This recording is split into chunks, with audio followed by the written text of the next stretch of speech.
Olá, paz e bem, graça, força, esperança e alegria de Deus nos nossos corações. Amém.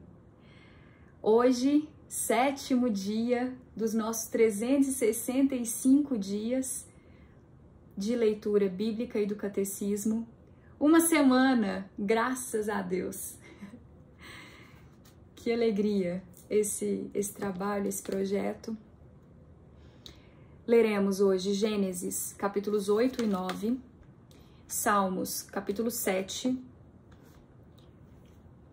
Mateus, o Sermão da Montanha, capítulo 5, que a gente já tinha começado no vídeo de ontem, mas hoje eu lerei ele todo. A proposta seria retomar de onde foi parado, mas eu vou reler o que nós lemos no vídeo anterior, porque eu até me emocionei.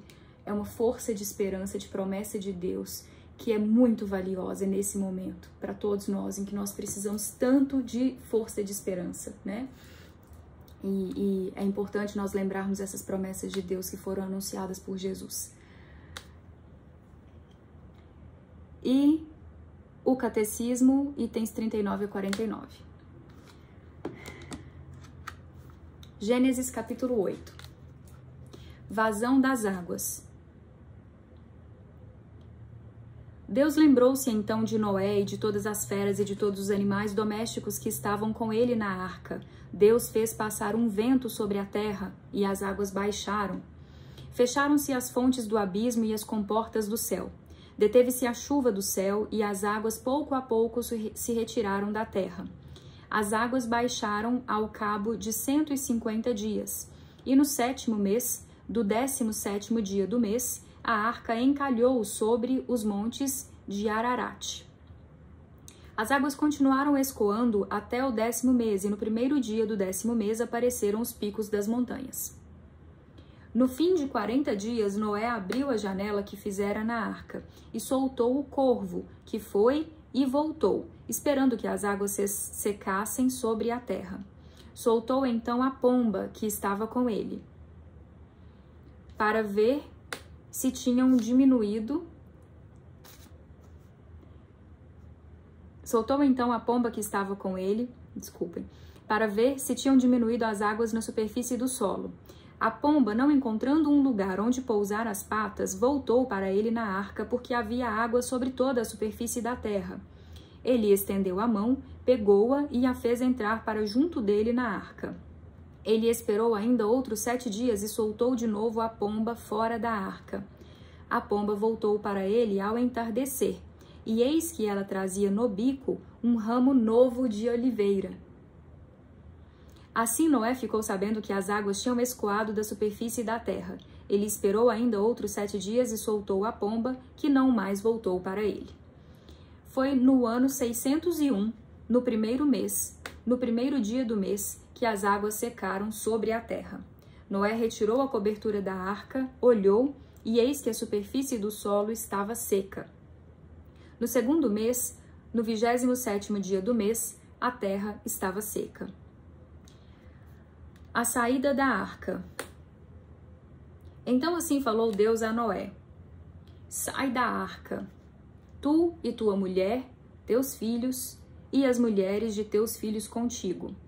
Todos os animais que estão contigo, tudo que é carne, aves, animais e tudo o que rasteja sobre a terra, faze-os sair contigo.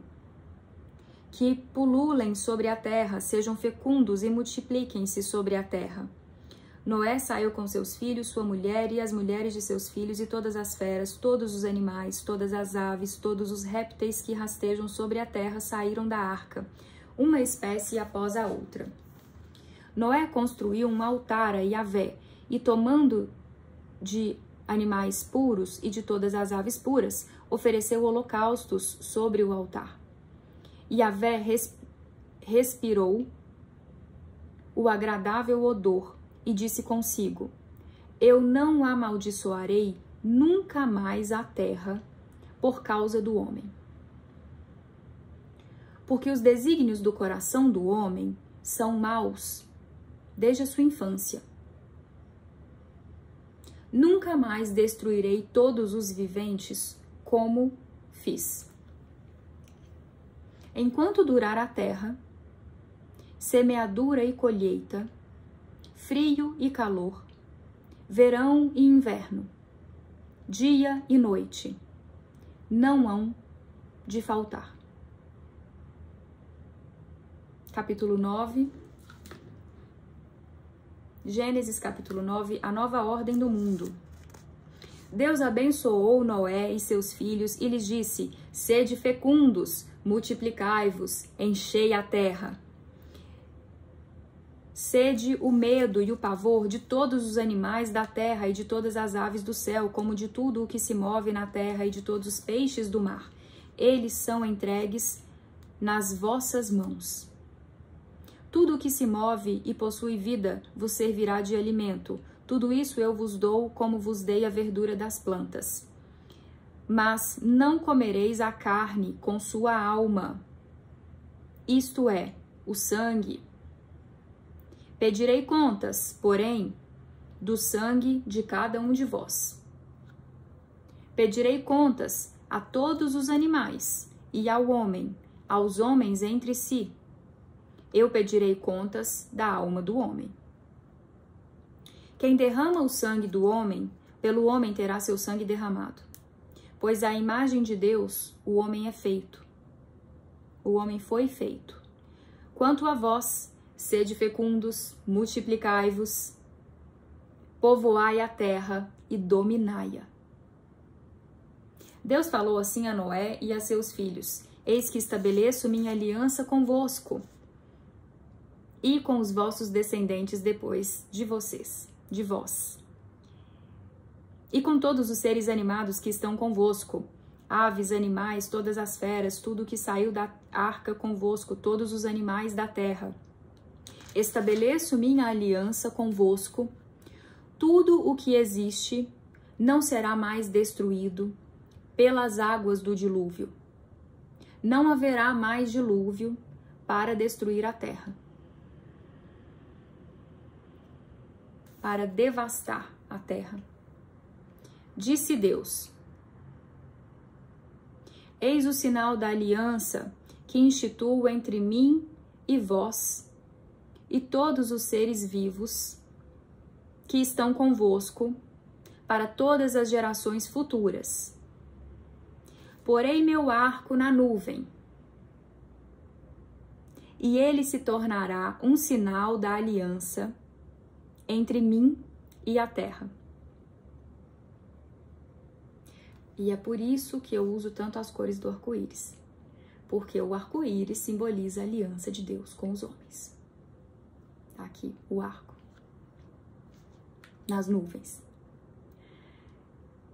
Quando eu reunir as nuvens sobre a terra e o arco aparecer na nuvem, eu me lembrarei da aliança que há entre mim e vós, e todos os seres vivos, em suma, toda a carne, e as águas não mais se tornarão um dilúvio para destruir toda a carne. Quando o arco estiver na nuvem, eu o verei e me lembrarei da aliança eterna que há entre Deus e os seres vivos, com toda a carne que existe sobre a terra. Deus disse a Noé: este é o sinal da aliança que estabeleço entre mim e toda a carne que existe sobre a terra. Então, aqui eu preciso pontuar que eu vim sinalizando isso. Tem lá no meu Instagram um compilado de artistas nas últimas décadas representaram o arco-íris. Deus se manifesta muito pelas artes. Tem muita arte profética, músicas inclusive, e com mensagens de amor, né? E muitos sinais do arco-íris. E tem muitos artistas plásticos, pintores, manifestando muito das cores do arco-íris. O artista Mena, aqui em São Paulo, Gabriel, uma bênção, pintando o arco-íris ali pela cidade. Meu Instagram também tem algumas fotos de algumas manifestações das cores do arco-íris, assim, nas mais diferentes situações. Escadarias, torres, Até roda gigante, essa eu não postei, mas eu tirei a foto da roda gigante toda nas cores do arco-íris. Então, essas forças espirituais, Deus se manifestando através dos processos criativos, né? E lembrando que Ele tá com a gente, que os tempos são duros, mas Ele nos sustenta. Quem procura, acha, quem pede, recebe, né? Amém. Continuando, do dilúvio a Abraão, ainda capítulo 9 de Gênesis. Noé e seus filhos. Os filhos de Noé que saíram da arca foram Sem, Cã e Jafé. Cã é o pai de Canaã. Esses três foram os filhos de Noé e a partir deles se fez o povoamento de toda a terra. Noé, o cultivador, começou a plantar a vinha. Bebendo vinho, embriagou-se e ficou nu dentro de sua tenda. Cã, pai de Canaã, viu a nudez de seu pai e advertiu fora a seus 2 irmãos. Mas Sem e Jafé tomaram o manto, puseram-no sobre os seus próprios ombros e, andando de costas, cobriram a nudez de seu pai. Seus rostos estavam voltados para trás e eles não viram a nudez de seu pai. Quando Noé acordou de sua embriaguez, soube o que lhe fizera seu filho mais jovem e disse: Maldito seja Canaã, que ele seja para seus irmãos o último dos escravos. E disse também: Bendito seja Yahvé, o Deus de Sem, e que Canaã seja seu escravo. Que Deus dilate Jafé, que ele habite nas tendas de Sem, e que Canaã seja seu escravo. Depois do dilúvio, Noé viveu 350 anos. Toda a duração da vida de Noé foi de 950 anos. Depois morreu. Então, finalizados Gênesis capítulos 8 e 9.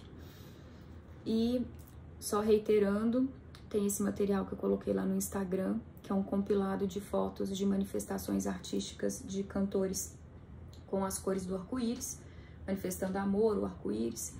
E tem no meu podcast, lá no Spotify, tem um episódio 80 e alguma coisa. Christmas, ele tá em inglês. Christmas at the Rainbow Colors, que é Natal com as cores do arco-íris, nas cores do arco-íris. E nesse texto eu falo dessa questão da aliança de Deus com os homens, desses sinais de Deus, confirmando que Ele está com a gente, né? E tem uma playlist, mesmo que você de repente não domine inglês, na descrição desse episódio tem um link para uma playlist que está lá no Spotify, de músicas desses artistas que foram inspiradas nesse processo que Deus me usa, né? Ação do Espírito Santo.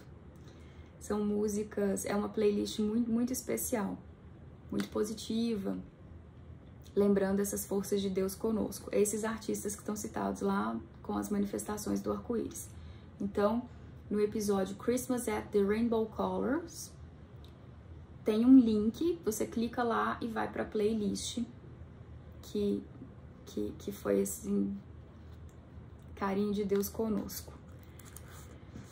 Seguimos, Salmo 7. Prece do justo perseguido. Lamentação de Davi. Ele a cantou para Yahvé a propósito de Cuxi, o benjaminita. Yahvé, meu Deus, eu me abrigo em ti. Salva-me de meus perseguidores todos. Liberta-me. Que não me apanhem como leão e me dilacerem e ninguém me liberte. Yahvé, meu Deus, se eu fiz algo, se em minhas mãos há injustiça, se paguei com o mal ao meu benfeitor, se poupei sem razão o meu adversário, que o inimigo me persiga e me alcance. Que me pisoteie vivo por terra e atire meu ventre contra a poeira. Levanta-te com tua ira, Yahvé. Ergue-te contra o excesso dos meus adversários. Vigia a meu lado. Tu que ordenas o julgamento. Que a assembleia dos povos te cerque. Assenta sobre ela no mais alto. Yahvé é o juiz dos povos. Julga-me, Yahvé, conforme a minha justiça e segundo a minha integridade, Põe fim à maldade dos ímpios e confirma o justo. Pois tu sondas os corações e os rins, Deus justo. Meu escudo está junto de Deus, o Salvador dos corações retos. Deus é justo juiz, lento para a cólera, mas é Deus que ameaça a cada dia. Se o homem não se corrige, que afie sua espada, retese seu arco e o aponte. Mas é para si que faz armas de morte e fabrica suas flechas flamejantes. Ei-lo gerando a iniquidade. Concebe a maldade e dá à luz a mentira. Ele cava e aprofunda um buraco, mas cai na cova que fez. Sua maldade se volta contra ele, sobre o crânio lhe cai a própria violência. Eu agradecerei a Yahvé a sua justiça. Quero tocar ao nome do Altíssimo. Amém.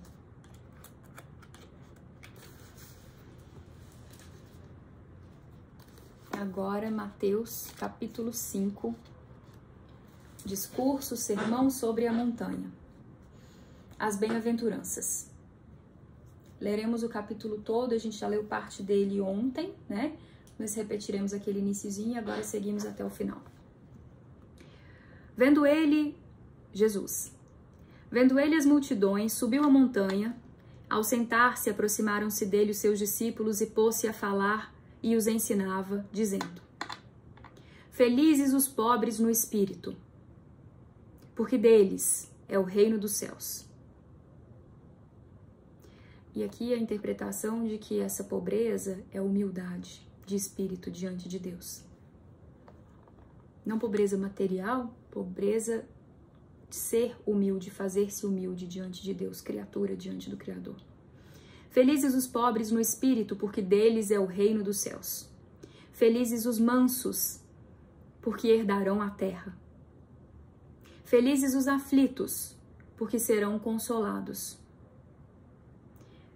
Felizes os que têm fome e sede de justiça, porque serão saciados. Felizes os misericordiosos, porque alcançarão misericórdia.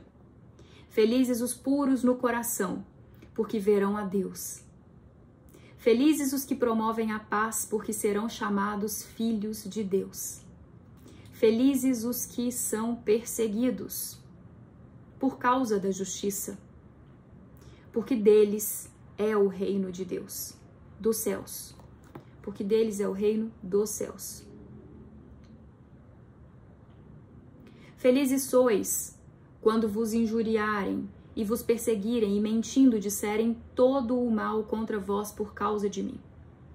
Alegrai-vos e regozijai-vos, porque será grande a vossa recompensa nos céus. Pois foi assim que perseguiram os profetas, que vieram antes de vós.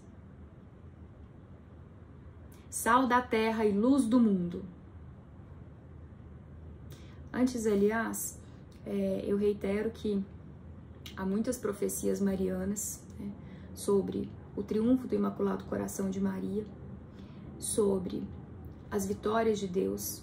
E aí eu lembro aqui Apocalipse, a mulher que pisa na cabeça da serpente, que conversa nesses nossos tempos, Apocalipse, tribulação, tanta gente alertando sobre isso, os 7 anos, as 7 semanas, as 7 semanas de Daniel, muitos padres alertando sobre isso. Padre Francisco Amaral fala muito disso, Padre Duarte Lara fala muito disso, Padre Wander de Jesus, com um trabalho lindíssimo sobre as aparições marianas, tem aí no YouTube, muitas profecias de Nossa Senhora, das aparições de Nossa Senhora, e uma promessa de vitória, uma promessa de justiça de Deus, até pela perspectiva do juízo final, né? Mas uma promessa de um tempo de glória, de paz, de bem, depois das dificuldades. Força de esperança nos nossos corações, força de luta, Deus nos sustenta, venha o que vier, sempre. Sal da terra e luz do mundo.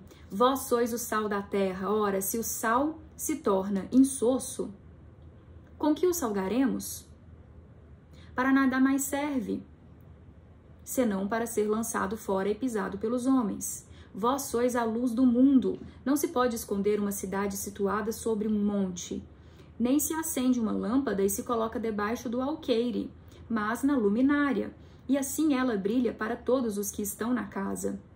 Brilhe do mesmo modo a vossa luz diante dos homens, para que, vendo as vossas boas obras, eles glorifiquem vosso Pai que está nos céus. O cumprimento da lei. Não penseis que vim revogar a lei ou os profetas.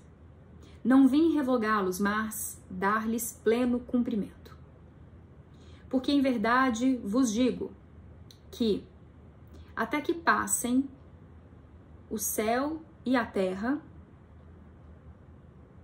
de novo, não vim revogá-los, mas dar-lhes pleno cumprimento. Porque em verdade vos digo que, até que passem o céu e a terra, não será omitido nenhum só i, uma só vírgula da lei, sem que tudo seja realizado. Aquele, portanto, que violar um só desses menores mandamentos e ensinar os homens a fazerem o mesmo, será chamado o menor no reino dos céus. Aquele, porém, que os praticar e os ensinar, este será chamado grande no reino dos céus. A nova justiça é superior à antiga.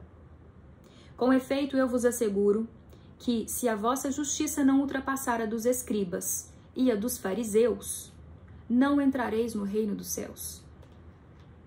Ouvistes que foi dito aos antigos: não matarás. Aquele que matar terá de responder no tribunal.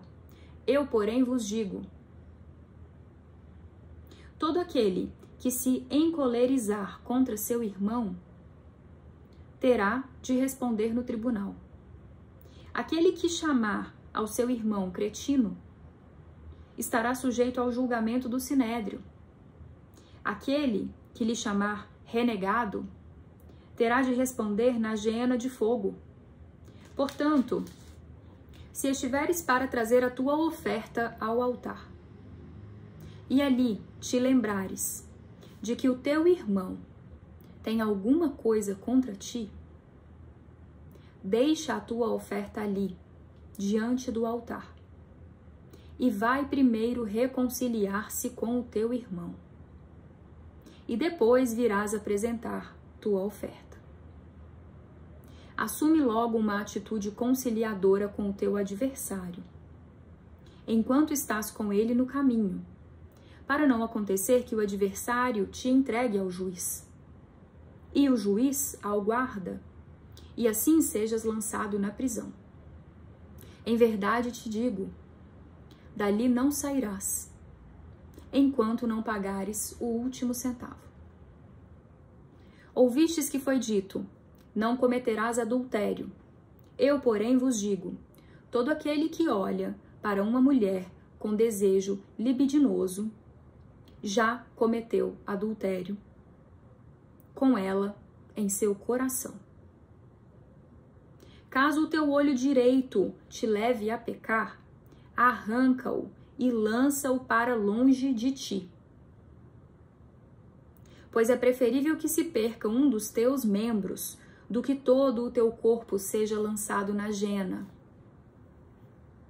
Caso a tua mão direita te leve a pecar, corta e lança para longe de ti, pois é preferível que se perca um dos teus membros do que todo o teu corpo vá para a gena. Foi dito: aquele que repudiar sua mulher, dê-lhe uma carta de divórcio. Eu, porém, vos digo: todo aquele que repudia sua mulher, a não ser por motivo de prostituição, faz com que ela adultere, e aquele que se casa com a repudiada comete adultério. Eu lerei novamente. Foi dito: aquele que repudiar sua mulher, dê-lhe uma carta de divórcio.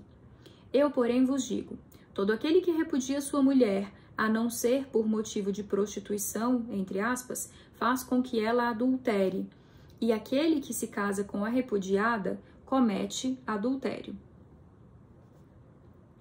Ouvistes também que foi dito aos antigos: não perjurarás, mas cumprirás os teus juramentos para com o Senhor.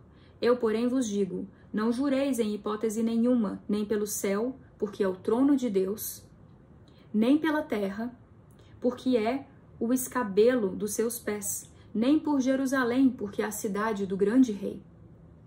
Nem jures pela tua cabeça, porque tu não tens o poder de tornar um só cabelo branco ou preto. Seja o vosso sim, sim, e o vosso não, não. O que passa disso vem do maligno. Ouvistes que foi dito: olho por olho e dente por dente. Eu, porém, vos digo: não resistais ao homem mau. Antes, aquele que te fere na face direita, oferece-lhe também a esquerda. E aquele que quer pleitear contigo para tomar-te a túnica, deixa-lhe também o manto. E se alguém te obriga a andar 1 milha, caminha com ele 2. Dá ao que te pede, e não voltes as costas ao que te pede emprestado. Ouvistes que foi dito: amarás o teu próximo e odiarás o teu inimigo. Eu, porém, vos digo: amai os vossos inimigos e orai pelos que vos perseguem. Desse modo vos tornareis filhos do vosso Pai, que está nos céus, porque ele faz nascer o seu sol igualmente sobre os maus e bons, e cair a chuva sobre justos e injustos. Com efeito, se amais aos que vos amam, que recompensa tendes? Não fazem também os publicanos a mesma coisa? E se saudais apenas os vossos irmãos, que fazeis demais? Não fazem também os gentios a mesma coisa? Portanto, deveis ser perfeitos, como vosso Pai celeste é perfeito.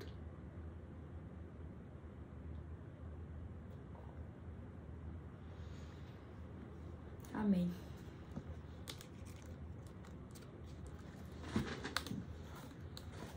Agora vamos à leitura do Catecismo.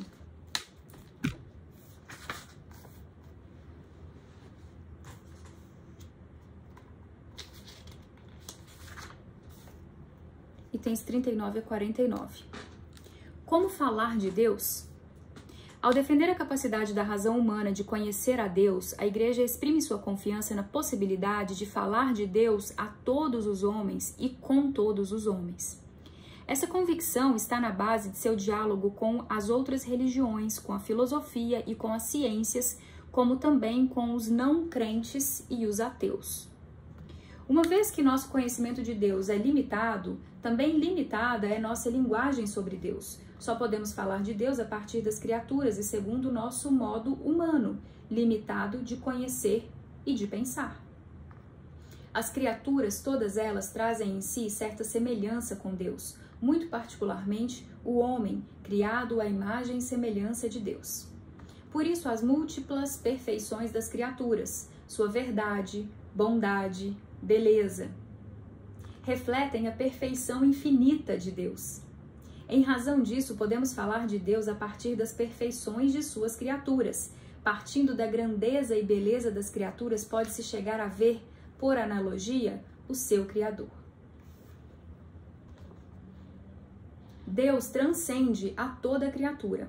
Por isso, é preciso incessantemente purificar nossa linguagem daquilo que possui de limitado, de proveniente da pura imaginação, de imperfeito, para não confundirmos o Deus inefável, incompreensível, invisível, inatingível com as nossas representações humanas. Nossas palavras humanas permanecem sempre aquém do mistério de Deus. Assim, falando de Deus, nossa linguagem se expressa, sem dúvida, de maneira humana, mas ela atinge realmente o próprio Deus, ainda que sem poder exprimi-lo em sua infinita simplicidade. Com efeito, é preciso lembrar que entre o Criador e a criatura não se pode notar uma semelhança, sem que se deva notar entre eles uma ainda maior dessemelhança. E que não podemos aprender de Deus o que Ele é, mas apenas o que Ele não é, e de que maneira os outros seres situam-se em relação a Ele. Resumindo, o homem é, por natureza e por vocação, um ser religioso, porque provém de Deus e para Ele caminha. O homem só vive uma vida plenamente humana se vive livremente sua relação com Deus.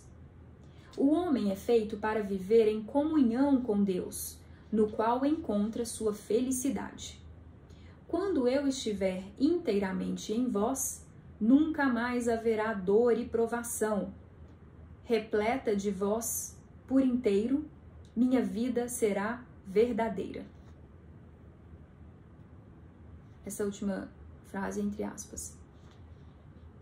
Quando escuta a mensagem das criaturas e a voz de sua consciência, o homem pode atingir a certeza da existência de Deus, causa e fim de tudo. A Igreja ensina que o Deus único e verdadeiro, nosso Criador e Senhor, pode ser conhecido com certeza por meio de suas obras, graças à luz natural da razão humana. Podemos realmente falar de Deus, partindo das múltiplas perfeições das criaturas, semelhanças do Deus infinitamente perfeito, ainda que nossa linguagem limitada não esgote seu mistério. Sem o Criador, a criatura se esvai. Eis porque os crentes sabem que são impelidos pelo amor de Cristo a levar a luz do Deus vivo àqueles que o desconhecem ou o recusam. Amém. Graça, paz, força, proteção de Deus. Amém.